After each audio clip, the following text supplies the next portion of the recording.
আজকে আপনাদের একটা কথা বলতে চাই যে যারা এই রাইস কুকারের ছোট সুইচ বা আপনার অটো সুইচটা যারা আপনার এটা কেটে যায়, তখন যারা ঠিক আছে এই নতুন যে সুইচটা আপনার যখন আবার আপনারা ঠিক আছে কেটে যাওয়ার পরে আবার যে নতুন করে এটাকে আবার কিনে আপনারা লাগান, তখন অবশ্যই একটা জিনিস চেষ্টা করবেন যে ভালো মানের সুইচ ব্যবহার করার চেষ্টা করবেন। যে নর্মাল একটা সুইচ কিনে আপনারা এখানে আবার লাগাবেন, দেখা যায় আপনার সুইচটা কিন্তু কিছুদিন পর আবার কেটে যায়।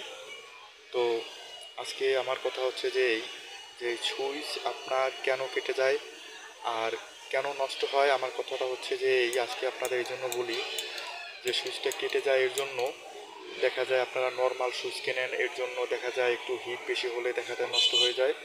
তো ভালো মানের সুইচ কেনার চেষ্টা করবেন।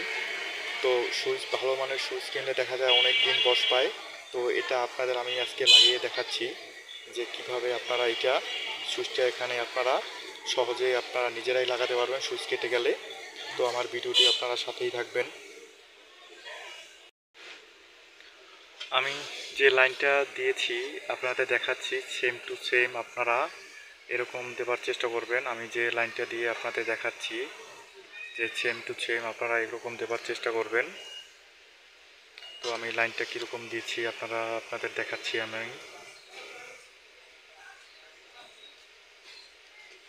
তো আর একটা যে আপনার লাইন আছে, এই লাইনটা আমার এখানে সুইচটা দেখাচ্ছি, এটা 2 পিনের।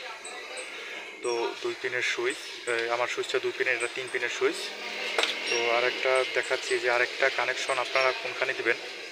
তো আরেকটা কানেকশন আপনারা এই যে এইখানে আপনারা দেবার চেষ্টা করবেন, তাহলেই আপনার দেখা যায় হয়ে যাবে।